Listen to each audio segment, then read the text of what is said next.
Hello. After reviewing the Missouri leadership standards, especially for the athletic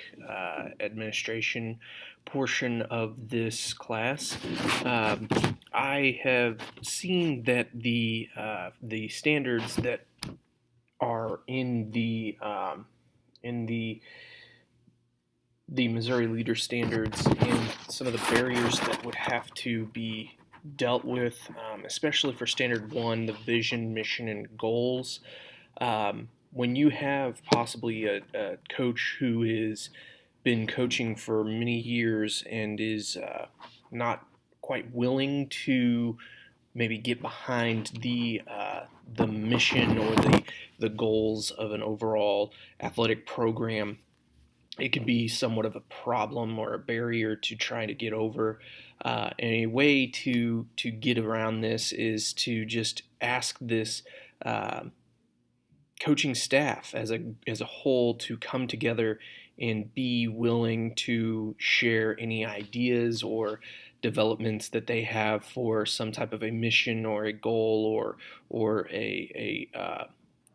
vision that they would like to have with the athletic department as a whole. When it comes to Standard 2, the teaching and learning, it says here that education leaders have the knowledge and ability to ensure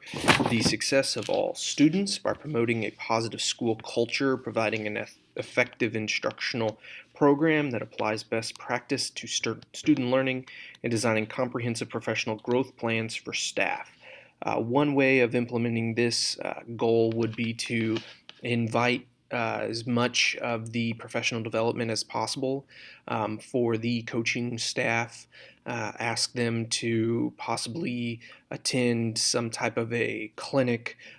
throughout the season or even in the off season to implement new coaching strategies, develop better ways of working with the students and implementing the positive coaching standards or positive coaching learning strategies that will increase the development of those student athletes. When it comes to Standard 3, management of organizational systems, the ideas of having this safe and effective environment for the student athlete. This again goes along with, I believe, the standard number 2 of making certain that your coaching staff is understanding the rules of the game and protecting those students who are participating in these sporting events, making certain that they are able to pass the concussion protocol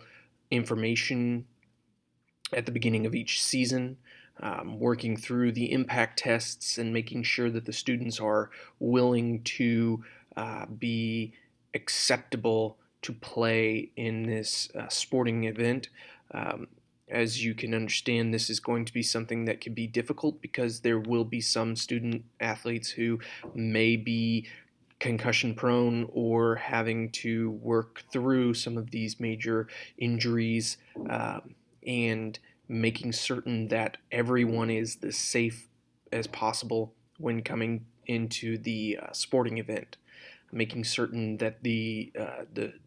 coaching staff, the student athletes, the parents all understand the requirements for participating in the sporting event, and making certain that there is a medical staff member, whether it be a trainer or even a school doctor or even the nurse, there to assist in any situations that come about. Uh, Standard number 4, collaboration with families and stakeholders. This is something I think, very easy to implement into the uh, athletic department or program to make certain that there is a meeting delivered every uh, beginning of the school year, and allowing the students and their parents to understand what the purpose of the athletic department is, to provide the student athlete a better option after school for extracurricular activities and develop their overall understanding of life goals and the abilities to increase their athletics and their just lifestyle as a whole. Of course, within the program, having the coaches to hold their own particular meetings with the parents and the student athletes, and making certain that there is a monthly, if not weekly, newsletter going out to the parents and other members of the community, so that there is an understanding that there's important things going on in the athletic program, and developing that rapport with the community to increase the awareness of what is going on in the program, and to provide a understanding of what is to be expected of the student athletes, and how they can, as a community, be involved in fundraising opportunities or any other ways to provide for the student athlete. Standard number 5, ethics and integrity. Um, Again, going along with the understanding of the positive coaching alliance,